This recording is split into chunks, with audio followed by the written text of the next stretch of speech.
He'd just come back to it. We're talking about a whole different topic. And he's like, Big O tires? Really? You could just own 12 Big O tires and that's it? Like, and he would just come back to a new example of one of these like shitty brick and mortar chains that are like, so easy, sweaty cash flow business.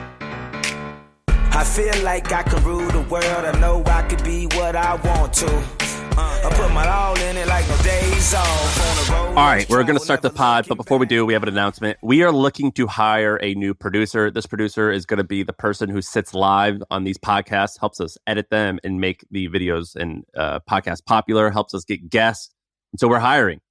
We're hiring. I almost call him a band manager. It's like, the band manager's job is to make sure that the band blows up, right? And so this podcast has grown a lot. It's time that we find somebody who wants to take it to the next level, booking amazing guests, helping us brainstorm great content segments and be like, guys, people love it when you do the blue collar side hustles. Let's make sure we hit those every week and, keep us on our A game. Make the audio, the video tighter, make the YouTube channel better, make it pop. We want somebody who's great at this. Ideally, we hire somebody who's already a fan of the show and is looking to basically hang out with us a few times a week, see how we operate, loves making great content, loves getting content made, and has the, the taste and the skills to put out a great content product. And that's what we're looking for. So if that's you, you can reach out. You can email me. It's Shaan at ShaanPuri.com. So SHAAN at SHAANPURI.com. And I'll forward it to our team over at HubSpot that is vetting and interviewing everybody. So we're going to hire somebody this next few weeks. And it's a full-time position. If you're an amateur, you've never done this before, you'll get noticed, but you have to be really good. We're not looking for people who are trying to take huge risks on. We're trying to find people who are the best. We've already had hundreds of people apply, so we really want the best people out there. If you've never done this before, you could still throw your resume out there and try to impress us, but make sure you do that. If you've already been there, done that, that's awesome too. So check it out. Email Shaan at ShaanPuri.com. All right, let's get to the pod. All right. Get ready for the greatest show I've ever done. A lot of people have, we got a lot of good comments on the last show. People were saying, someone asked me an interesting question.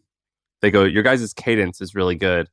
You guys, you talk really fast and it feels quickly. And then someone said, do you do something to one another? Because Shaan and I are remote. Do you do something to one another to let each other know that it's your turn to speak? And I was thinking, I think we just know each other well enough that we know how to do it. But there is something that we each do. At least I pay really attention to you when you do it. And I try to give you the signal, which is you open up your mouth when you want to say something. And then you let it sit open for a minute. Do you know what I mean? It's the Zoom hack, because you're like, and the little is without the sound is basically just letting them know, but because on the recording they're not going to see it, so it's a silent signal. Whereas if you were doing that in person, it'd be a little like strange. But yeah, it definitely works. The hard one is during interviews, because during interviews the guest is talking. We don't know when they're going to stop. They're opening up like probably a bunch of like paths you could go down. Like they mentioned 3 things. They said it was really hard. Then they said they met a guy who was the guy, and they said that it really changed the perspective. But how? What did it change? And so you're like, and then we don't know who's going to go. We're both pretty insatiably curious. I have a bad habit of just like talking too much in general in life. And so then it's like, we don't know which path we're going to go, and we don't know who's going to decide. So a team interview, I think, is really hard. That's very hard. The interviews are easier in person, but what we do this now with just us, I think it's way easier on Zoom because I've gotten so used to it. Also, I've recorded in studios like you have done lately. You're going to talk about your trip in LA.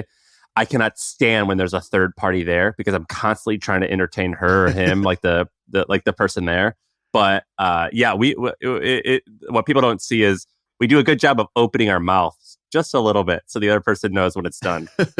Pro tips for everybody. Yeah, that's what you learn after 3 years of intense podcasting, one of the top-ranked business podcasts in the world. You don't get these kind of insights anywhere else. No, oh my God. Someone was like, you guys are so fast-paced. I'm like, yeah, it wears me out. I usually always have to take like a 20 or 30-minute nap. I just close my eyes and lay down on this couch. That guy's definitely just listening to us on 2X and is like, wow, these guys are strange. He doesn't know he hit the button on his app. So you just went to LA last episode, I asked you about it. You said, I'm going to do a whole thing where I tell you about it. I love these things because you're very observant. You have great observations, and you don't ever leave your house. So when you do, you're extra. You have great observations. Boy meets world. And the thing about you is you've got like a child's like awe of the world because like you're so sheltered and you live in such a bubble. And so you say these things that I'm used to, but I love just hearing it anyway. A Sam Farr backhanded compliment, one of the finest. Yes, all those things are true. There used to be a website back in the day. I don't know if you remember. I don't know if it's still up. Probably is. Little Big Details. Did you ever see this website? No. And it's a great little blog. It's a Tumblr blog, actually. That's like, Tumblr's not even around anymore. But what they did last was post 2017. They would just, it was like a swipe file. So they would just capture any example of like a small thing that a company did well. So, like on a Google Doc, when you go to share it and you don't name it, it just takes the first line of what you spoke about and it makes that the title of the Google Doc as opposed to just naming it untitled document. Yeah, exactly. Or like it says on Google, if you Google the word kerning, every word that shows up in the results has a large amount of kerning, right? Like the font. Or it'll be like, the error, like the 404 page of this site, instead of just saying error, has this really fun fucking poem or whatever it is. And so I love this website. I love the name, Little Big Details. I love this site because it just gave me a bunch of inspiration when back in the day when I was like more of like a PM product designer type guy. But third, Little Big Details are the secret of life. Right. I've said this before. It's the moments in between the moments. Like, it's not the big moments that matter. It's the moments in between those moments that matter. This is the product version of that. It's like, here's the little things. I remember the first time I used Slack and our designer typed a hex code. They were like, oh yeah, it's going to be color, number 883344F. And then it just, it automatically swapped that to the color swatch so we could see it. Or it added the color swatch to it in line. Right. And we were just like, what the, like, it was a mic drop moment in our design team was like, okay, I fuck with this product. Like they, like somewhere in this, a designer was like, it'd be cool. It'd be cool if you could actually see the preview of the thing because nobody knows what these numbers mean. And like, I don't even know how they did it with the emoji size thing. And it was just like a little big detail. And there was a bunch of those with great products like Slack. That kind of like, I don't know, we were in the first 100 users of Slack or something. And so it was very clear that like this thing might become a thing because the care that they took to this. So anyways, the things I want to talk about the LA trip, they're not the big moments. It's not, oh, I met with this famous person and here's the groundbreaking insight. I tried to find a bunch of the little big details, a bunch of the moments in between the moments that I think were interesting in their own way. This is for two reasons. One, I don't really want to brag or I can't really talk too much about the people I met and what they said because it'd be kind of airing out, those private meetings. But two, I think there's just a lot of interesting stuff in these, or at least I think there could be. So I wrote down a bunch of very vague but slightly intriguing bullet points, and you can pick. But I will say, here's the structure. So I go to LA with Ben, business partner Ben.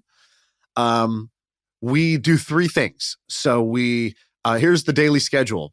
Morning is basically meetings and a workout. That was the goal. Midday was typically recording a podcast live in person with someone that we admired, respected, or thought was really cool. And then the evening was always a dinner with kind of like founder friends who were almost always people who had sold their companies, sold one or more companies in the past. And we did that for 5 days straight. So we would leave the house at 8 a.m. We would get back around midnight and crash and then do it all again the next day. Oh my God. And for me, who's someone who's almost always at home, I have two little kids that are under the age of 4 years old. So I'm on a kid's schedule. Typically, this was crazy, but was an awesome experience. So now, take it away. All right. So you have a list of maybe 20 things. I bolded about half of them that intrigued me. I want to learn about big company CEOs talking about laundromats. All right. So this is the story. We're out at one of the kind of like after dinner, just like, let's go hang at this other place. So we're hanging at this other place. And it's me, it's business partner Ben, and it's our buddy Sully. And we're hanging out. And Ben goes, hey, that's so-and-so. And we look across. I'm like, I don't even I don't recognize the name or the face. So I'm like, what are you talking about? And he's like, we did a call with him 2 years ago. And I was like, what? He's like, yeah, we did a Zoom call for like 20 minutes with that guy. He introed us to this guy, other guy.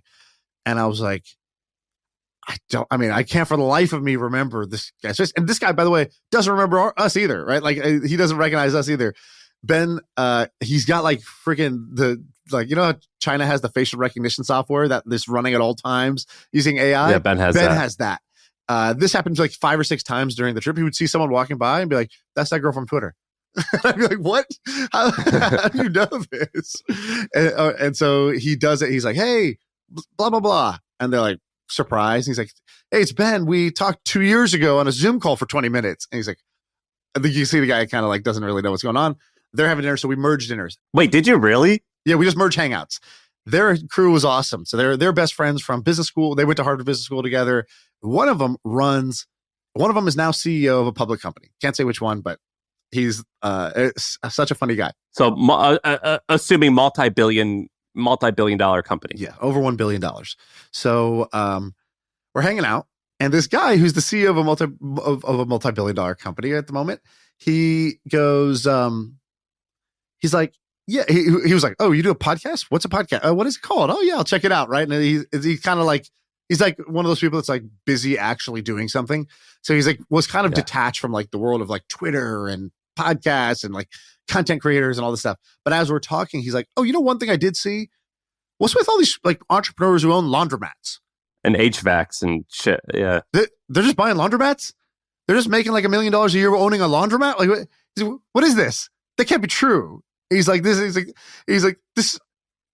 Either this is not true and they're lying, or this is true. And what the hell are we all doing? Why don't we all owning like 15 laundromats? He's like, it can only be one of 2 situations. And so we had this hilarious conversation with this guy. But there's not a third situation of it is true and it's kind of stupid. No, he was like, if it's true that these things are as, sort of simple and cash flowy as they sound, why would we all not just own 15 of these and call it a day? And he's like, and if it's not true, why the hell are they talking about it like it is? And I just thought it was so funny because it was like smart person. It's kind of like if you took a really healthy person to like a grocery store and walk through the snack aisle, they'd be like, so this is all just sugar? And you'd be like, well, yeah. There's like, so all the kids' food is sugar, and then all the adult food is like sugar and salt. Like, what? You eat this? Why wouldn't you just eat normal food? And you're like, I can't defend it. It's just the way, I don't know. It's just what it is. That's how he was talking about like entrepreneurial content that he's run into on social media, just like in passing while he's like trying to like go see friends' photos. He's like, why is this entrepreneur telling me that they make so much money so easily doing something so stupid and hands off?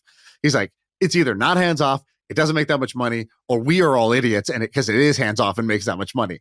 And I just thought it was it was so funny the way he was ranting about it.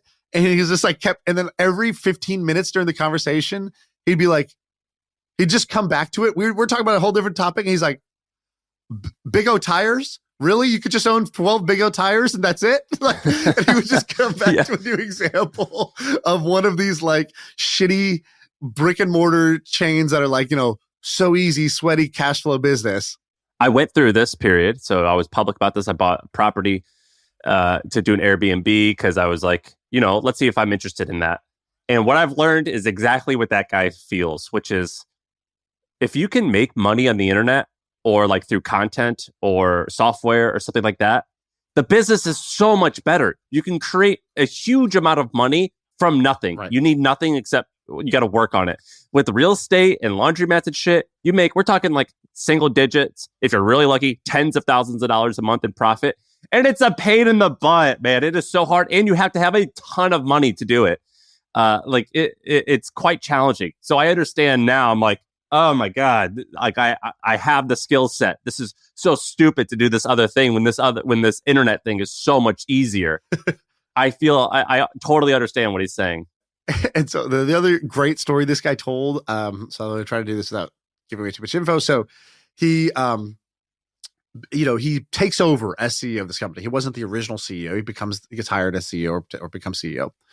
And now this company has has big scale, but it's not profitable. So the stock was getting kind of hammered and the company wasn't doing so well because it's not profitable. And so there's all these theories. So if you just listen to like the pundits, they would be like, it's a category problem. Like this category can't be profitable because of A, B, C, and D. They're sort of like, it's a more like they're all theorizing about it. And they made it sound like it's just a law of physics that it's just not going to work. Bad category. Like grocery delivery. Like 15-minute grocery delivery or whatever, right? Yeah. And so that was, if you just listen to the smart pundits, you would have just been like, impossible. And if you listen to the original team, they'd be like, we're working on it. It's like, no, you're not, dude. Every single customer, we lose money every time someone buys from us. Don't you recognize how big of an issue this is? Like, how did you let this go on for this long this way? And he's like, okay, so first act as CEO, he goes to let's say the place where the kind of the product is developed or made.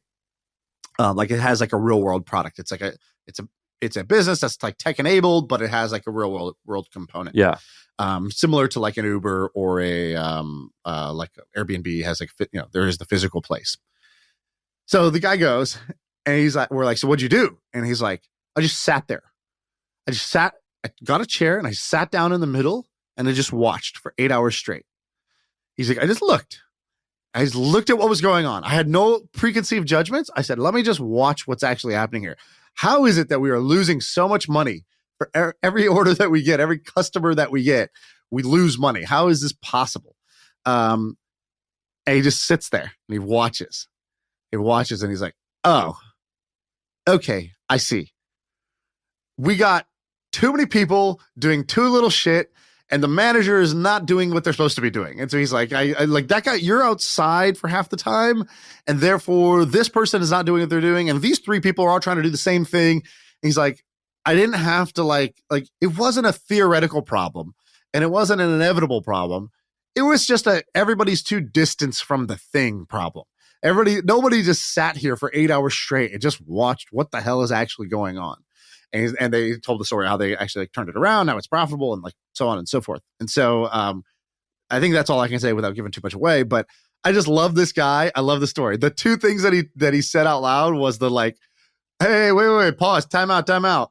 We can all just own Big O tires and call it a day. Like if it's that easy, we should be doing it. If it's not that easy, screw those people for saying it. And secondly, his like, I'm just going to go sit for 8 hours and watch and just really get to a first, like a clear understanding of what is actually happening before we come to any other conclusions. Will you ever do one of these things? So I dip my toes in it. And my thing, like it's on paper, it's successful. It's just like, it's emotional baggage. What do you think about yours? Or are you ever going to do anything like that? You mean a business that has real world sweatiness? Yeah. Like for our e-com thing, we ran our own warehouse for a while. So that was like, ultimately my problem if things went wrong. And I spent many weekends, like breaking down pallets and reorganizing the warehouse and making it work and looking at the numbers and being like, why is this person's, maybe we should measure their rates. And like, this guy's picking 80 products per hour and this one's picking 40. Is it a person thing or is this guy just lazy or what's going on? Like, and just dealing with all those issues, one guy threatened to kill another guy today at work. All right. There's nothing in the handbook for that. This doesn't make me money, but I think it can lose me a bunch. Did you really have that incident? Yes. You had that incident? I got a call that was, hey, this one guy just threatened to kill the other guy. Like, what should I do? Like, it was a kind of a serious threat. He's mad. Like, I don't think he's going to do it, but he did yell it in front of everybody. And I was like, well, I think you got to fire that guy right now. And I don't know why you're on the phone with me. And then the other person, like, why does that guy want to kill him? What did he do instead? Like, can we just replace all these people with somebody else? It was not a, I mean, it's a very hard thing, right? It's just hard, like getting warehouse crews that are happy, productive, and kind, and reliable is not like a thing for anybody. I have a friend who runs an e-commerce store and they go, I'm shutting down my warehouse tomorrow. Like, where can I move? And we're like, oh, what happened? He goes, someone just shit all over the floor in the warehouse for no reason. And we go, dang, like, what did he do? He goes, why did she do it? And I was like, wow, just for a woman to just shit on the floor in a warehouse is like, what happened? What did it take to get was it a spite shit or was it an accident shit? I mean, the intent matters. I asked all the wrong questions apparently because I didn't ask that one. I had 10 questions, but that wasn't one. What about the NBA player? All right, NBA player. So we meet an NBA player in LA. This isn't my story. I wasn't there for this, but Ben related to me. It was very funny.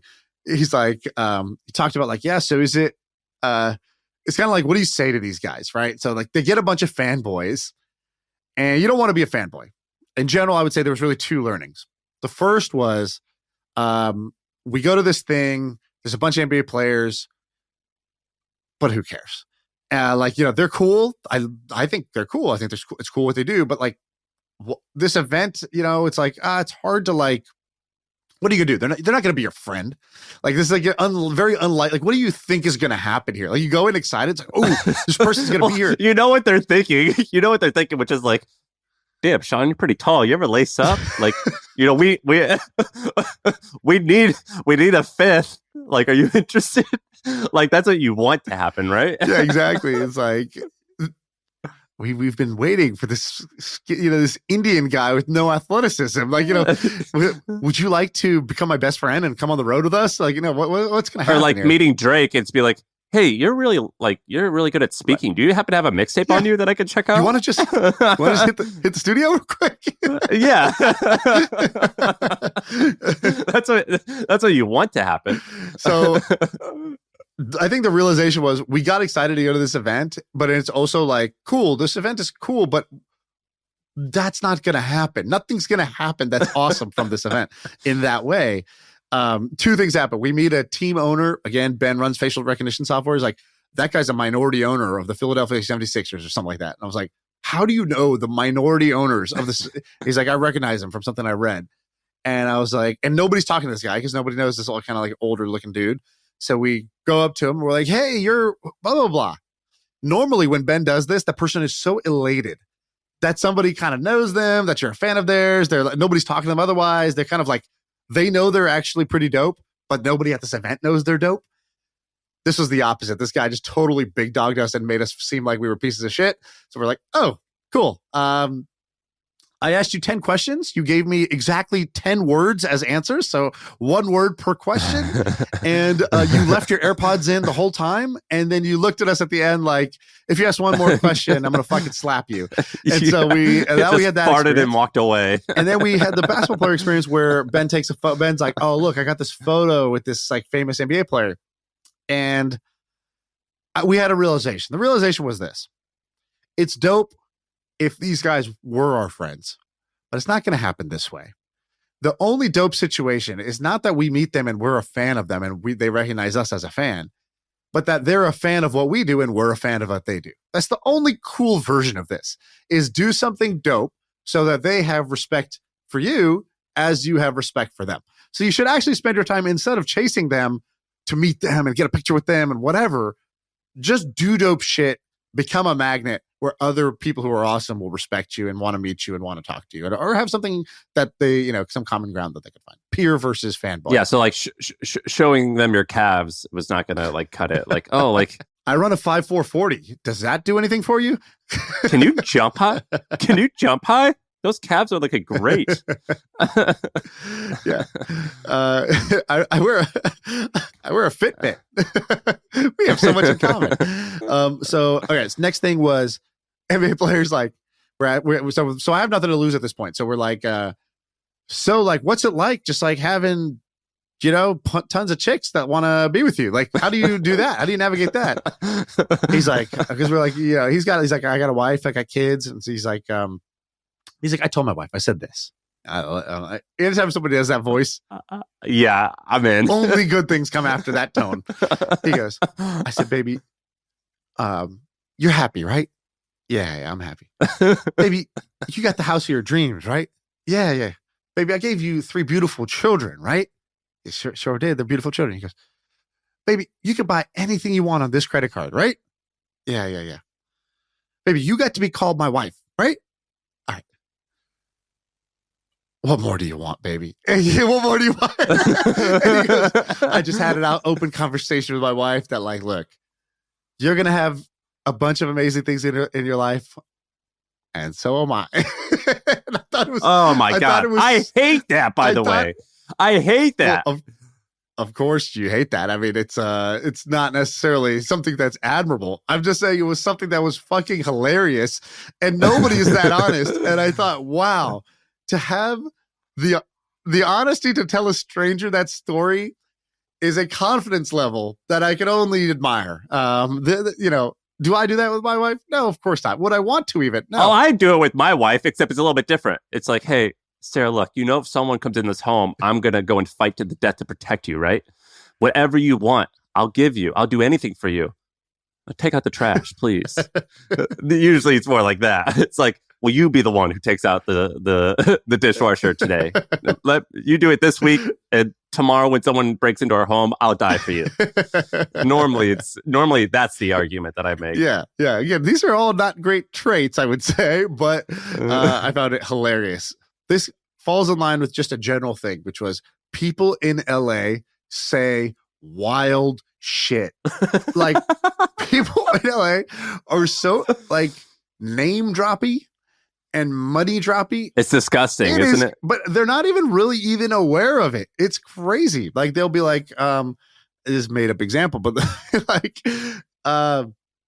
yeah, we can meet at my place. It's over on, Beverly and whatever. It's a $4.2 million property. It's like, whoa. Why did you add that at the end? Like, completely unnecessary information, complete brag out of nowhere. And I just kept getting sideswiped by brags as I was walking through LA. Just, oh, sir, you dropped this. Oh, that's a producer, Yeah, that's a name. Okay, here you go. Take that. I couldn't believe it. And I think SF is obnoxious. San Francisco is obnoxious in its own way. Which ways? You'll be like, oh, I'm going to eat dinner. They're like, dinner is, actually unnecessary. Study show. I was like, what? Dude, I just want to eat dinner. Like, don't, like, make me, like, we don't have to, like, be transhuman right now. Like, we don't have to, like, not everything has to be a thing, or, like, we don't have to use AI to, like, go get a smoothie right now. But, like, San Francisco is obnoxious in its own ways. But the LA version of being obnoxious, I found to be very strange. Yeah, it makes me really uncomfortable whenever I'm there. It's every city is a dick measuring contest, but the type that they measure in LA, it's like the ruler changes, right? And in San Francisco, it's like, how ambitious are you, right? No, you say the craziest thing you're working on. No, you say the crazy investment you just made. It's like, it's an ambition contest. And New York is like some power contest. And LA is basically like a fame contest or a network contest. Like, who do you know and who knows you? When my wife used to work at Facebook, one time Facebook rented out the baseball stadium, AT&T Park, and I remember going there, and we wore nice clothes, like a suit jacket or whatever. But then the engineers would wear, it was like a contest to see who could look the most schleppy. So it would be like one guy wearing a tuxedo T-shirt. It's like, oh, I see. It's like, you're ironic. That's funny. And then another guy would be like just only wearing pajamas and Birkenstocks. Right. Or another guy like only pajamas, but like dress shoes. It's like, oh, it's cute. You make a joke like, oh, you think that means you're dressing up. Get it. I get it. You're like a brilliant guy. You're Einstein. And that's the type of contest that you would see there. Whereas in LA, it's like Land Rovers, Range Rovers, and fancy cars. And everyone has beautiful white teeth. And like, have you noticed that? Dude, the teeth in LA? Veneers. What about that? So veneers were, I don't know, just, it was a blind spot for me. I didn't even know what the hell veneers were. Didn't know who had. Do you know how you get them? Dude, I went down the rabbit hole. I went on YouTube for like 3 hours. What are these things? You like drill each tooth, so it almost looks like a spike, and then you like put up these fake things on there and glue them on there. So your teeth are like ruined. I believe like they're changed forever. They shave them down. I think the bad version is when they really shave too much and it becomes like little spikes and you look like you have little baby teeth. I think the good version is they just take a layer of the enamel off and then they basically glue a fake tooth front onto your thing. And it lasts for like a decade and then you like get them switched. and you have these pearly white. And they look awful. Teeth. They look like Barney teeth. Remember Barney, the puppet, or it was just like one strip of white. Yeah, I think the good version, because I was like, again, I went down the rabbit hole. Like the good doc makes them look like they're your teeth and not just like the generic thing. But I said I really like in LA, I was like kind of enamored by this veneers thing, and I go, okay, I figured it out. There's only two types of people in the world: people who have veneers and people who need veneers. Because like once you see people who don't have veneers, almost everyone's teeth are pretty nasty. Like most people's teeth are kind of yellow, kind of misshapen, whatever. People generally don't have great teeth, and the people who do have veneers. So there's only two types of people in life. This is now my belief: people who have veneers or people who need them. I'm currently in the people who need them category, and maybe who knows, I'll go do them. But for some reason, tell me this: plastic surgery. Like I don't think you or I would ever be like, you know what? Just I wish my eyebrow was a little higher up or whatever, like, dude, I wish my my nose was a little different. The cool thing about being a man is like older men can be like pretty smoking to women, like George Clooney is like a fine wine, you know what I mean? Like people still like him. Brad Pitt still looks smoking.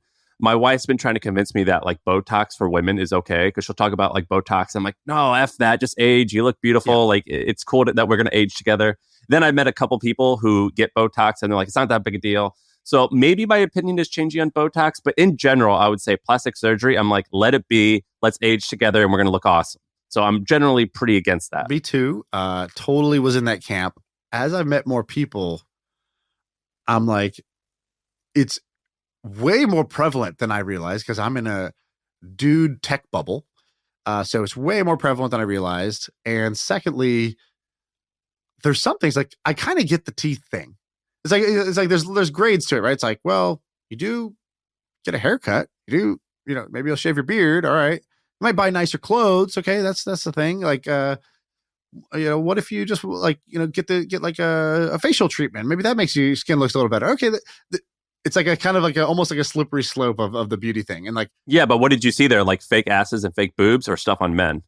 Everything, dude, everything. Saw everything. Men with Botox, fake everything. Everybody's nose everybody had the same nose. So that was insane. The power of veneers. I was like, yes, I just love it. It's a pleasure to make you laugh, because I like seeing that smile.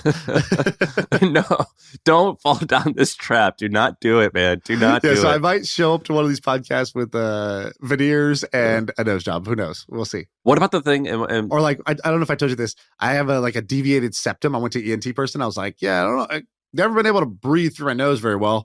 And they're like, yeah, because you have like a super screwed up thing. Like it's like horrible. And he's like, you should get that fixed. I was like, okay, cool. And I was like, does that change how my nose then they're like, what looks? Well, yeah, they're like, while we're there, that's we'll the thing. also He's like, this, it doesn't this, have to change how it looks, but like we're doing the surgery anyways. It's very easy to like, just shape it. And I was like, but does that make me lame? And he's like, that's a personal question. Like, I was like, I was like, would it be considered like if I did that, would I have to tell my boys I got a nose job? Like, what do you like telling this? You're like, doctor, am I gay? I was like, I need a 360 opinion here on this. Like, you can't just hit me with the medical. I need the medical, the personal, the social. Like, I need all the opinions. He's gonna diagnose you as being a douche. Yeah, exactly. He's like, well, your douche levels will go up if you have veneers, but like,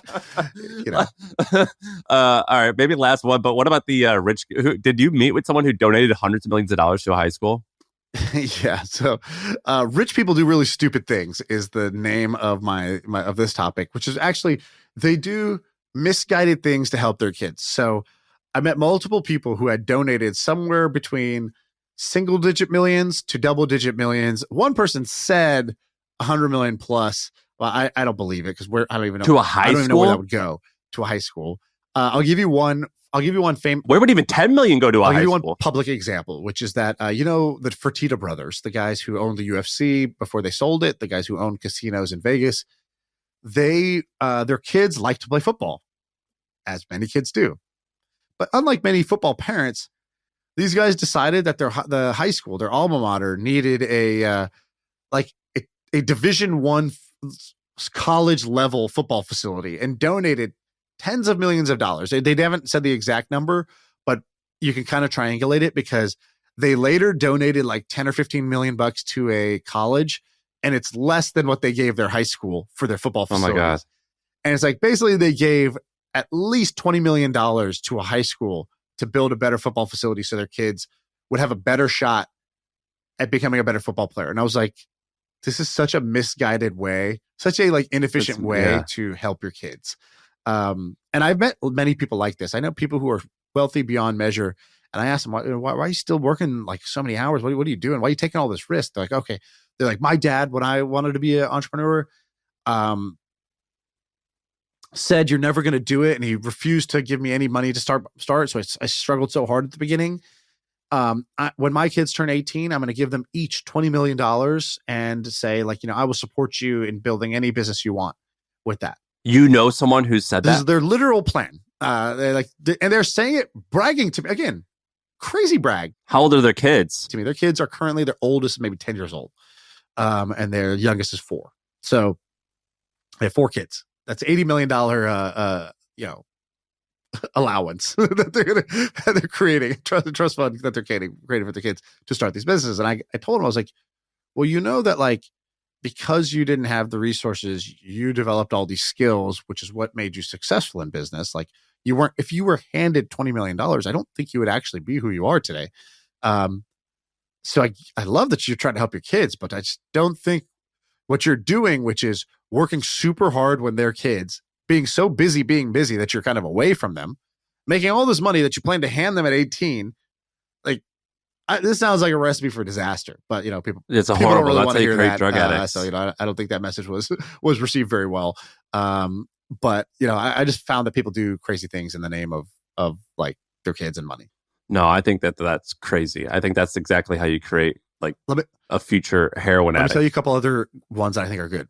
Talk to an investor friend. So I have a friend who was a VC at one of the big VC firms. He left and started doing his own thing. But he has a style and a strategy that I think is very different than most people. I find it very fascinating. So if I asked you, I said, what is like, draw me like a picture of the typical Silicon Valley VC. Like, can you just describe some things about them? Like, what are they like? What are they doing? Like just the average VC, let's say average VC. A tall looking white guy who wears a sweater and brown shoes, or shoes that have white soles, like white bottoms. Okay. And they basically meet tons and tons of people of tons of coffee meetings. Yeah, tons of coffee meetings, lots of introductions from other people who come from really amazing universities. And they'll pass on most of them, but then they'll invest like 50 to 100 companies, smallish checks, and then never hear from, they don't really talk to the founder often unless things are going really bad, and they bitch out. Yeah, exactly. They say they're going to be value add. They invest in dozens, maybe 40, 50 companies over their lifespan of like a couple of years. They're taking tons of coffee meetings. They're super agreeable. They'll only kind of smile and say nice things to your face typically. They cast a wide net. They love going to networking events. They'll say that like we're a founders first company. We're founder first. We're founder friendly. We invest in world changing ideas. Yeah, all of them only invest in the best somehow. Every single VC only invests in the best. They do all those things. This is an investor friend that has a Twitter egg profile picture. They go to no networking events that are like VC run and or like kind of generic founder events. They do go to random events that are like, oh, I'm going to this biohacker meetup in downtown Oakland where people are going to like shoot themselves up with DNA. It's like, okay, I'll go to that. Like they go to those types of events. They have a strategy, which is basically, here's what he told me. He goes, every year, one company becomes like kind of the center of the universe. And my job is to have invested in that company 3 years ago. And I go, wow, okay. I like that. I go, so give me examples. He goes, well, like, back when I met this person in 2012 or 2013. They were like, Stripe was actually the center of the universe at that time. Stripe was the company that like was the clear breakout. Recently, he's like, most recent ones last year would have been OpenAI. So OpenAI before kind of like our like kind of early Chat GPT or before releasing GPT-3. Right now, I go, who is it right now? He goes, Ozempic. Ozempic is the center of the universe right now. And I was like, oh, interesting. So not just like tech companies. When last time I talked to this person was maybe 3 years ago in earnest. And I was like, so what are you up to nowadays? And usually the answer is like, oh, a little bit of this, a little bit of that. This person said, I quit my job and I am just hunting down a way to own a piece of OnlyFans. I go, what? The porn thing? And he's like, yeah, OnlyFans, I think is going to be massive. I think it's, it's one of these. It's the center of the universe right now. And it's going to be the center of the universe. People don't realize it. I think it's going to be one. I think it's going to be the one of this, like this year kind of cohort. This is going to be the company that matters. So my only mission is to add so much value to the owner of OnlyFans that I can invest in it or own a piece of it somehow. And if I don't, whatever, at least I was helping that rocket ship go. And, previously it might've been SpaceX or Tesla was like, the company. And Bitcoin, Ethereum, like those are like some of the other ones that had they owned that year. There was no more valuable company that was like creating more value that would then in the future be realized. And I just thought it was awesome. I thought it was an amazing, I'm just so happy that this person's a friend that like thinks so differently, operates so differently than the average person. Has he been successful? Has been successful. And he told me, I go, so what's the strategy here? He goes, oh, I'm trying to make all the best investments I can so I can make the worst investment of my life and buy this like soccer club in Europe that I grew up loving. And he's like, I'm trying to make the best investments ever so that I can make the one worst investment ever. And does he use other people's money? In the past he did. I think now he's doing a lot of his own, or he'll raise SPVs. Like I was like, oh, you invest in this company? Cool. What how much do you invest? He goes, $100 million. And I go, $100 million. I was like, God. You don't have $100 million. He's like, yeah, I raised a $100 million SPV because I believe in this company. And then it puts your own conviction and ambition in check. You're like, so what's the company I believe most in? How much have I plowed into that? And why is that number not 100 million? Right? Like you can only like self-check when you hear stuff like this in a good way. It's a frame breaker. I said, where'd you get the 100 million? He goes, from one LP. I convinced one person, and they were actually already convinced. Actually, that person was kind of already convinced that this was a good company. I busted my ass to get the ability to put $100 million check in, and they put the money in. What did he put $100 million in? Can you say? I can't say. Has it worked? I don't know. Again, you bake these things 3-4 years ahead, and then we'll find out. Like, was that the right place to concentrate like a laser beam of conviction? So I loved that conversation and meeting that person. So that was one that I think is great. Let me give you one more that I think is. Oh, here's a quick one. Neighborhoods, not cities. You're, I think, a great person to talk about this because you've been traveling around trying to find cool places to live. You don't pick at the city level. You pick at the neighborhood level. It's actually what is the best neighborhood to be in, not what is the best city to live in. That was just like an obvious understanding to me once you go to a place like LA or, you've done this in New York or Brooklyn and it's really hard to do that, by the way. Like the idea that, like, let's say that you're a normal person, your home is likely going to be the biggest purchase of your entire life, and it will unfortunately be for most people it'll be the largest portion of their net worth. And it's pretty insane that you make that decision, a 20 or 30 year decision, off one, maybe 2 1-hour visits, right? Like for a open house. It's insane. And you did this, I think, way back in the day. I think you created one of these for San Francisco. I think it was the roommate infographic for neighborhoods in San Francisco. It's like, if you live in this neighborhood, here's who your roommate's going to be like, which is so brilliant because it's A, about neighborhoods, and B, it's about people, because people is also what makes your experience when you're in a city. It's not the environment. Yeah. Basically, in 2014, we had this app, and in order to make it popular, we launched in 5 cities: San Francisco, Boston, Manhattan, LA, and Chicago, I believe. And what we did was we're like, all right, in order to make things go viral, we have to name as many names of local restaurants and local people that we can think of, because those people will share. And if we name like 50 of them in each one, that's 50 people sharing in that city. That's how we'll get popular. And so we created this thing called the stereotypical roommates of Los Angeles, stereotypical roommates of San Francisco. And if you Google them, you can find them. And we just made like a infographic that made fun of each neighborhood and all the brands and places that they shopped at. And that way you could like figure out what restaurants were like that neighborhood, but those restaurants and the people in those neighborhoods would share. And here's the thing. At that period, I don't think I'd never been to New York. I had never been to Boston. we just looked at Yelp. We just went to Yelp and look at what are the most popular things, and we found the jokes that people were making about it, and then that's how we made the infographic, and it went like crazy. I think we got many tens of thousands of downloads for the app in the first day. I saw that before I ever met you. I read that thing when I moved to San Francisco. Somebody shared it because it was so funny and like kind of like, oh, that's funny because it's true. Yeah. Like, so it was actually useful too because it was like, yeah, it was a little bit stereotyping, generalizing, but it was true for the most part. So I thought that was so good, and I kind of wish somebody did that for every city now. Like, just keep exactly. doing that. Whenever I go and look at new neighborhoods, I try always to go to a bar and I say, "What's the stereotype of this neighborhood?" And I'll ask the bartender or whatever. I'm like, "Tell me the stereotypes," and they'll be like, "Oh, a lot of gay people are moving in," and I'm like, "All right, up and coming." Got it. That's what that means. Like gentrifying, or like, oh, like what's the stereotype of this neighborhood? Tons of strollers. So I'm like, all right, rich young families. All right, got it. What else? You know what I mean? Like, there's all these like things. Yeah, there's like codes. It's like it's like, you know, if you're in the government, it's like, oh, it's a 38333. That's the government code that means X. This is the same thing. It's like when somebody says critically acclaimed, cool, code for not profitable. Thank you. Moving on. Yeah, or boring. Yeah. For the everyday man. Got it. Okay. Yeah.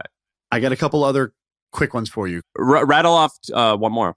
I'll give you a networking hack. So Tim Ferriss back in the day did this blog post called "How to Build a World-Class Network in Record Time" or something like that. I loved that. I remember reading that and like kind of like getting inspired by that. So I don't know if you know this, but business partner Ben, I think, is the greatest networker in the world. Actually, I've now come to realize this. I had no idea. I had no idea what was going on until recently. I've now learned this.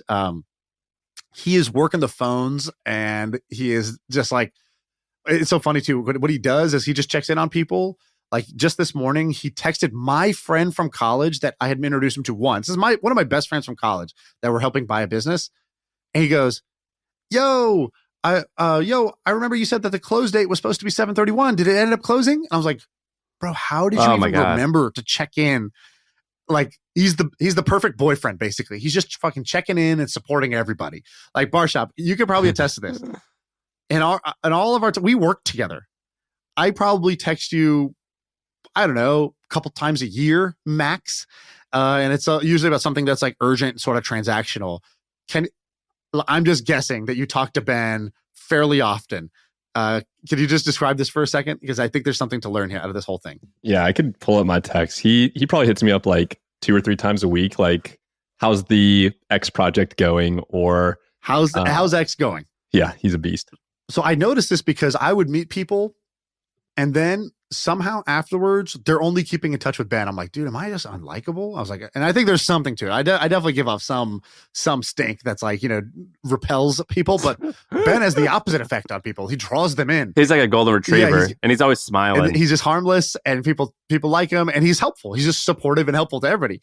And so he's like, he knows. Here's what he's figured out. He's figured out that most people just nobody checks in with him. So he checks in on how's that your mission in life. How's that going? Does he do it on his cell phone or on the computer? On his phone. Then they reply with like a long ass update. And I'm like, you're basically just saying sup. And then the sup is generating this like highly interesting response. And then what he does is he's just like connects dots. So he'll be like, oh, you should talk to that guy. Like, oh, you really like this TV show? We just met the writer. You should meet him. And he'll just connect dots. And like, he's just a dot connector. And then people are like, oh, that was helpful. Or like, once he knows you're trying to do X, like let's say he knows, Sam, you're trying to do some body fat thing. He'll then just start sending you tweets, just little links, like he does that are related to it. And he's also, what's it called? Like infatigable. Like you can ignore, like you probably ignored the last 4 that he sent. Don't matter. No hard feelings. Gonna keep them coming. And I'm like, wow, this is just a recipe. So this kind of led me to this understanding of, okay, Ben is world-class at this, fantastic. But in general, Ben's kind of like my wingman. He's like my number 2. And everybody's got like a number 2 at some, once you get to a certain level, you get like a number 2. And actually the number 2 guy network is the most undertapped resource. So why were we meeting these NBA players? Because we're friends with the number 2 of an NBA player. And it's like, and guess what? Nobody knows that guy. Everybody wants to get to the NBA player. Nobody even knows this guy's name, but he's got all the access. He's got 98% of the access the NBA guy has, but he's got 2% of the like, the busyness. And which we did with Huberman's guy. God, I'm blanking on his first name. What's his name? Rob Moore. I hung out with that guy in LA, and he was like, he runs the Huberman show. Huberman's the face, but this guy's got all the keys. He's like, oh yeah, we interviewed this person, this person. If you ever want to talk, let me know. They have the keys to the kingdom. And generally these people are nicer, less busy. They're the ones who actually do a lot of the fucking work. So they're actually more interesting people. They also are kind of like the gatekeeper. Like they decide who gets in, who gets out, what opportunities come in, what gets out. And they're hit up way less. So they're way more available, and they're very helpful. Like they know a bunch of the other people. And so I'm like, oh shit, the number 2 guy network. I don't know what I'm going to do with this, but I've had the insight now. And I'm like, I actually get along better with the number 2 guys, but for all those reasons I just mentioned. And I just think that this is like an undertapped resource. And I get why everybody hits up Ben now, because he's the number 2 guy. And some people have figured out this arbitrage that you should hit up the number 2 guy because he's, nicer, smarter, better, faster, more accessible, all the things. And so this was just a realization for me on the networking side. One of the few like big unlocks I think that I've had. Before we wrap up, what was this thing about Bucked Up? Is that someone you met with in LA? I didn't meet them, but I met somebody who told me their story, and I was blown away. Had you ever heard of Bucked Up? No, what is it? So Bucked Up is a hunting thing? Is this like a hunting thing? No. Okay, let me tell you. Don't even look it up. Let me just tell you the story. So, starts basically in early 2000s. There's these 2 guys, 2 twin brothers, I think, and they just do affiliate marketing. So they're like affiliate marketing. They're like, hey, it's 2001. Google is not that competitive. We can basically say, oh, you want leads for your lawyer practice? Cool. What are you going to pay us? We'll get you leads for that. You want leads for your apartment thing? We'll get you that. You want leads for this supplement? We'll get you that. So, and at that time, those guys killed it. Those guys are killing it. By 2010, so they do this for about 10 years. They're making money. By 2010, they're generating $25 million a year in revenue with only 3 employees. That means they're basically pulling in like $20 million a year of profit. If their CPCs are low or their cost per clicks are low, which back then they were. Maybe I'm super aggressive. Yeah, I thought it'd be pretty low then. Maybe I'm super aggressive. Let's say it's 8 to 10 million in profit. I think it's a very safe a ton, which is just amazing. 3 people doing this. So this was like what they were doing. My partner Joe, by the way, Joe Spicer, my partner in Hampton, he started this, and when he was 25, he sold the business. It was called Epic Advertising. He was the affiliate marketer. He sold a portion of the business for $250 million. That's amazing. And it was all this affiliate marketing stuff. And so these guys, they're doing the affiliate marketing thing, and a guy comes to them and says, this is now like a decade later, right? And he comes to them and says, hey, I have this supplement called L-arginine. And the brand's called L-arginine Plus. And he's like, I don't know what L-arginine does, but like... it's like a vitamin. I think it helps make you sleep, or does it give you energy? I think it gives you energy. Or does it help your brain function better? Who the hell knows? I don't know. It's one of those... I think you're supposed to drink it with caffeine, and it gives you energy, I think. Yeah, maybe. Like right now, it's just some generic fucking supplement. Is the one. But back then, it was arginine was the one. And so... Yeah, whatever. The guy goes... Acai bowls and shit. It's all... or acai berry, or whatever the fuck that thing is. It's all a different thing every time. What's that shit called? What's that Brazilian shit called? Acai? I ain't no acai berries. It's like whenever I see the word quinoa. I don't eat purple foods, all right? What's that quinoa? Quinoa? No, quinoa? It's one of the quinoa. I don't know quinoa. Quinoa. Yeah, it's like what do you call? Do you ever used to call? I used to think that La Quinta Inn was Liquida. You know what I'm talking about? The Liquida Inn. I didn't know it was La Quinta. The thing you said, you say it. How do you say it now? Because I think it's also completely wrong. What's it called? La Quinta. What's it supposed to be called? I think it's Quinta, but I don't know. Liquida. So a guy approaches him and says, hey, I'm making $250 a day on this L-arginine thing. Will you guys be my affiliate marketers? Quickly, in 3 weeks, they ramp it up. It's now making like over $3,000 a day. Okay, that's pretty good. $3,000 a day. That's like $100K a month. They own 50% of this thing. And they buy larginine.com to get an exact match. They're ranking number 1. That's doing pretty well. And then he reads this article. So he's interested in this supplement game. He reads this article that Major League Baseball just banned deer antler spray. Never heard of it. What the hell is deer antler spray? Looks it up, finds that deer antler has some extract that's supposed to help you with recovery. Damn, must be, if it's so good that the MLB bans it, that means shit must be fire. Like there's going to be a lot of. So he takes he has the right. What is that Chris Farley thing? Did you learn the right lesson? He learned the right lesson from that news, which was this shit must be fire, and every athlete's going to want it. So he buys deerantlerspray.com for $8, and he owns the domain. He's the number one rank, and it goes okay at first. Not a huge demand, but he's there. And then, I don't know if you remember this, but 1 year before the Super Bowl, Ray Lewis, who was the killed the guy? No, he killed the guy, I think, the year before. But during the playoff run, he gets hurt. Got it. And there's a 2 week, there's like a extra week rest between like the Super Bowl and the playoffs or whatever. I think the story goes, Ray Lewis is hurt, but he's got to play in the Super Bowl.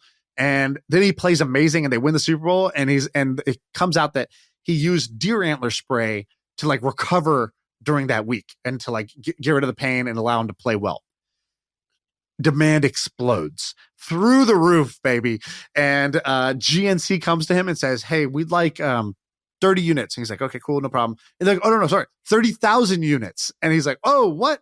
They're sold out everywhere. As soon as they get all this influx of demand, they're trying to keep up. So for 1 or 2 years, they're just keeping up with the new demand and being the number one player in this deer antler spray thing. But as they go, they're like, okay, we're kind of limited. It's like very niche. What if we expand this to something a little bit bigger? So they changed the name from deer antler spray to Bucked Up. They kind of stay with the deer. Oh my God. Thing. They changed it to Bucked Up because one of the GNC franchisees who they were chilling with goes, yeah, you know what sells really well, but like, look, it doesn't look that good, is these pre-workout supplements. So basically the powder you take before you work out. Remember NO Explode? Yeah, No Explode. Dude, that thing was acid. That would you could remove paint with that thing. I used to take that shit and you would lift so much weight, but it would make you feel miserable after. I don't even know what was in it. Yeah, it felt like your heart was going to explode. It should have just been called like, artery explode, and like, 1 out of 10 people die of this thing. It was crazy. But like that category of pre-workout supplements turns out is a very big category. So Bucked Up today, they say, is the number one pre-workout supplement. This thing does, guess how much revenue this does? I have no idea. 10? 250 million a year, apparently. Bucked Up does?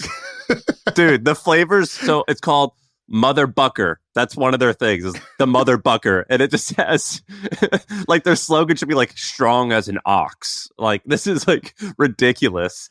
Pump, focus, strength, energy. The mother of all pre-workouts. Mother Bucker.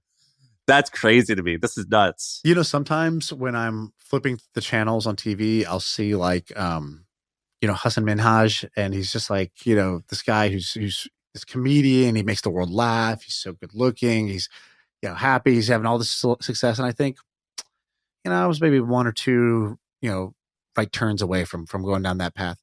When you see Bucked Up, do you think this? Because I feel like you were 1 or 2 right turns away from being the creator, owner, and sole proprietor of buckedup.com, selling Mother Bucker pre-workout powders to people on the internet. Yeah, maybe. I mean, I don't know. With like I a guess 90,000 square foot factory in Missouri, and just like, having a soul patch. And a huge antler tattoo on your back and a soul patch goatee. Dude, listen, the flavors are woke AF. Another one is the Best Banff High. The other one is the Banff High Stimulation. Another one is the LFG pre-workout. Let's fucking go. Another one is called Rut. This is hilarious. These are all like really good names of like really mean dogs. You know what I mean? Like I'm gonna have like my junkyard dog named Buck. Get him, Buck. That's like what this stuff is, or like Rut. Yeah, like this is crazy. This is deer antler. From that to this is kind of an insane story, and and they still kill it. Yeah, they're doing really well right now. Apparently, I'm talking to one. I know this from one guy, and then what you Google about them, but like apparently just crushing it. Oh my God. I have no idea what's in this stuff. This might be a legit performance enhancing drug. Is it still illegal for the MLB? Because maybe I will order it. Yeah, exactly. You're like, haha, that's so insane. as you check out. Well, people talk about performance enhancing drugs like it's a bad thing, but I'm like, I would love my performance to be enhanced. Right. Do you know what I mean? It's the main problem with my performance, that it's unenhanced right now. Yeah. How do I enhance my performance? I really want it to be enhanced. I prefer it to be enhanced than unenhanced. So like, give me the PED. So I'm like in favor of some PEDs. Not if it means you break the rule, but well, we haven't talked about this. Did you see that thing, the enhanced games that somebody was creating? Was that just the different sports, but for steroid users? It's basically like, it's like, I feel like every college bro had this like conversation in their dorm room, which is like, they should just do the Olympics, but with the drugs. Like, you could take anything and see what happens. Like, I want to see somebody run like a 2-second 100-meter dash. And it's like, these guys created it. It's called the Enhanced Games, and it's happening. And I don't know if you've, it came out and it almost looked like satire, like it wasn't happening. So if you go to it, it's enhanced.com. They call it a better version of the Olympics. yeah, exactly. That's a great. We're basically Airbnb, but better. performance enhanced. I can't find their website. Their website's down right now. The website's down, but Enhanced Games is a planned international sports event where the athletes will not be subjected to drug testing. It's meant to take place in December of 2024. So the guy, Aaron D'Souza, is the same guy that Peter Thiel funded to take down Gawker, by the way. Okay. So, sign me up. Prolific. Best LinkedIn ever. So here's how he does it. He says, athletes are adults. They have the right to do with their body as they wish. My body, my choice. Your body, your choice. And no government should be making these decisions for athletes, particularly those around the FDA. Yeah.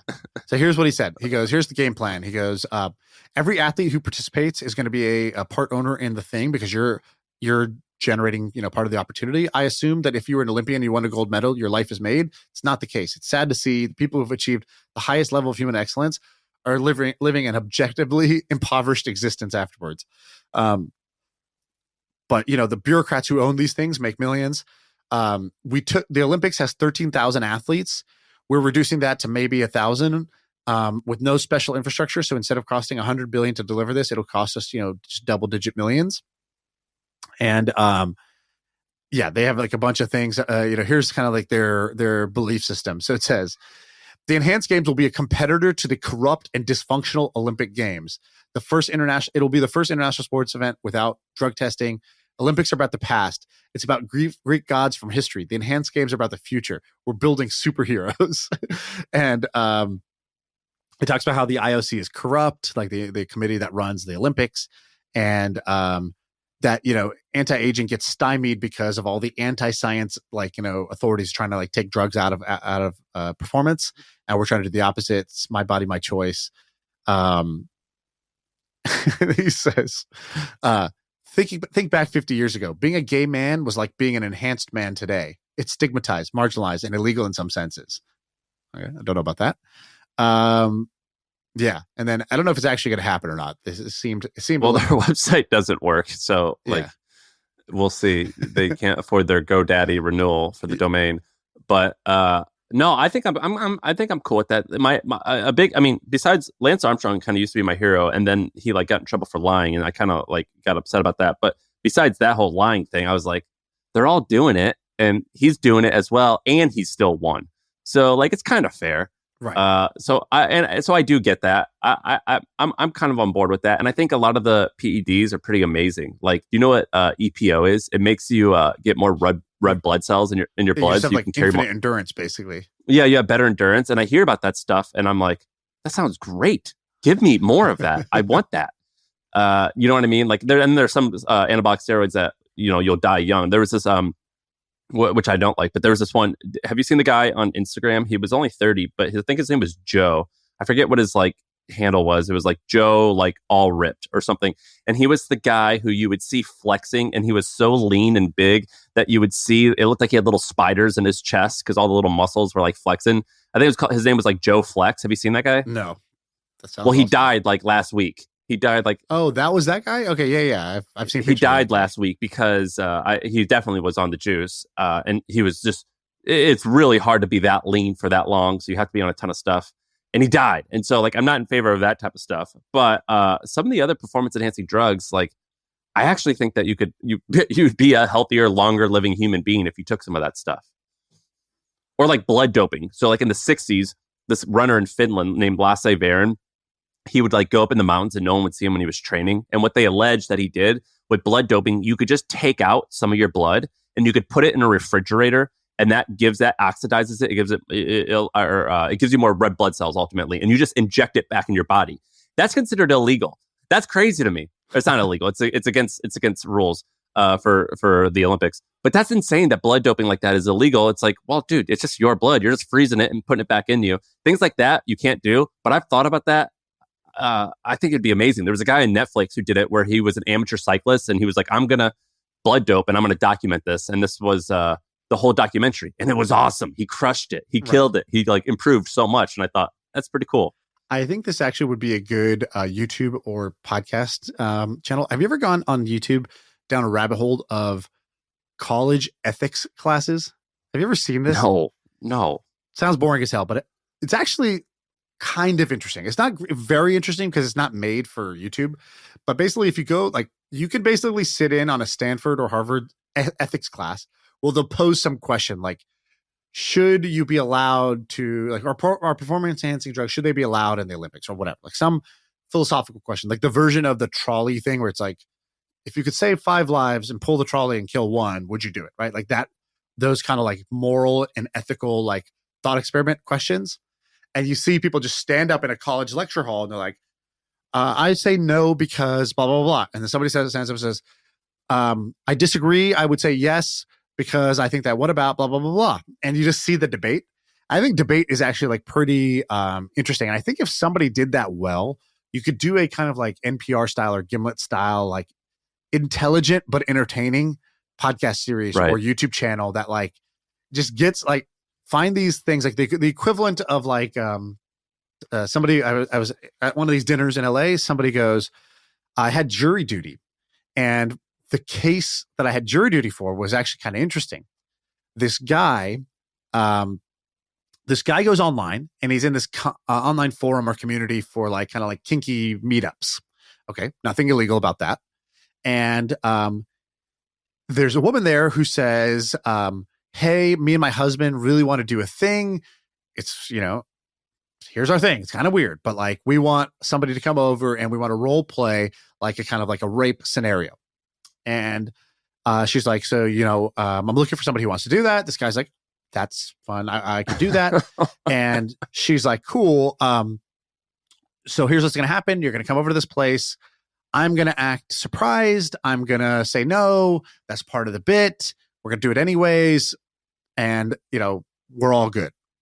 Was it like a setup? Was it like a different woman?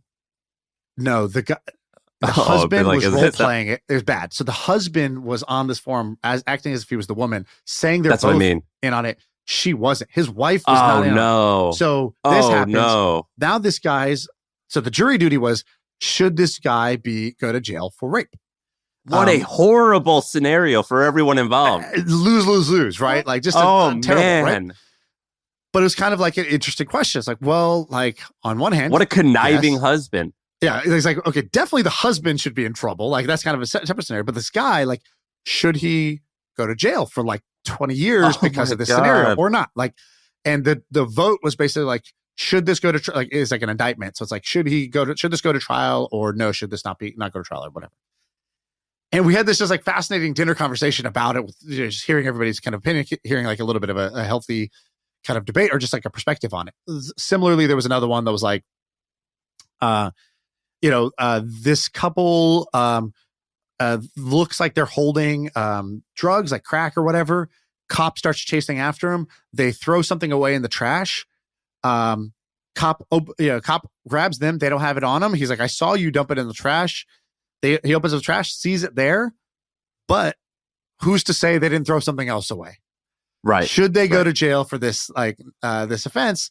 And it's like, well, on one, if you're the jury, like, you kind of do think like they probably did it, but you don't have like uncontroversial or whatever, like evidence that like leaves no shadow of doubt that they did it.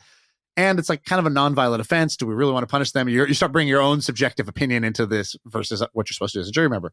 So anyways, the conversation was so interesting that I thought, I think this could make for an interesting pod or YouTube channel. What do you think? You have a good sense for content. What do you think? How would you do it? I think it would be great. I think you could do a YouTube channel, a 10-minute videos where you could dissect some of these interesting things and just have one take a side of the debate and then people live vote. I think, wasn't there an app that was trying to do this where it was like live debates and you vote on who's the winner? Maybe. Do you not remember that? Yeah, it happened in 2014. Yeah, I think you could kill it. It's where it's almost like, remember drunk rap battles where it's like Napoleon versus like Caesar. Yeah, you do this in that situation. I think like it's an incredibly interesting topic. I mean, clearly, if you've gotten into it, yeah, I think it could work. Cool. All right, that's all I got for my trip to LA. Hope that, I had a bunch more, but I think that's enough. Also, Erewhon, you been to this place? Yeah, I went there before, and I wanted to buy the most expensive bottle of water they had to see what it was about, and it was like $20 or $30. But it's a fun experience. How's the water? It was fine. It was normal. And I also bought like the most expensive. I was like, whatever like the most expensive chocolate is and water, I'm getting it. I think they have like asparagus there, like asparagus water that's really expensive. I think this is also a layup TikTok channel. Erewhon experiments or the Erewhon taste tests. You just go to Did you see Erewhon. Any famous people there though? What's that? That's why you go. But did you see any famous people? That's why you go. No, I was just looking at the snacks. Is that what I was supposed to be doing? Oh God, this is like, it's like in college when I used to go to the bar and, I'm there to listen to the music and I didn't meet anybody. Like I missed the point. Yeah. You're like doing Long Island iced tea tasting. Talking to the bartender. I forgot. Yeah. You're supposed to go and see famous people. No, it's a fun experience. That place kills it. They're expanding, I think, aren't they? Don't they have multiple? There used to be one just in Santa Monica, I think. 13 or something like that. For those who don't know, Erewhon is basically like the bougiest. It makes Whole Foods. It makes Whole Foods look like the dollar store. Yeah, you look down at Whole Foods people as peasants. Yeah, Erewhon is to Whole Foods as aioli is to mayonnaise. It's the like just jazz up version. The cool part about it is it has a lot of products that are like almost like it's like a D2C pop-up shop. It's like here's a bunch of products that are not the normal things that are on the shelves, so you can try them, and they're all 3 times more expensive than they should be, or maybe 5 times more. And I think a layup content thing would be go to Erewhon, buy all the chocolates, or buy all the chocolates versus the fancy like Erewhon versus Walmart, and you do blind taste tests and you like absolutely try to rank them, and you just give your recommendation. You spend the money on the stuff, and you just do like Erewhon shopping. You become the Erewhon guy. Like, dude, if I was broke again, I'd be back. I'd be back so fast because I just know where these little content niches are. Right? You just see it and you know it. Like another one is pranks. I hate the pranks. Dude, have you seen this guy who does I think it was Jody or something like that? Like, what is this guy's channel? The guy who went to sleep at an WNBA game. Did you see this? No. No, but I hate the pranks where it's like people like pick a fight with you and then the person responds and actually beats him up. And then the recipient is like, it was just a prank, bro. So this guy, Gideon, I don't know how you say it exactly. I love his video. So he went to the WNBA All-Star game. He bought 4 courtside seats, dropped like whatever, $25K on these seats. And then he came with a blanket and like it looks like an eye mask. Like oh my God. And he just what an asshole. And he's like, the funny thing is they asked him about it. He was like, dude, I had the idea because I knew this would like go viral, just fall asleep. Because he's done it before. Like he goes to a basketball game courtside and he brought his barber and they put like the bib on him and he gets a haircut during the game. But like, if you're just watching TV, you're like, is that guy getting a haircut?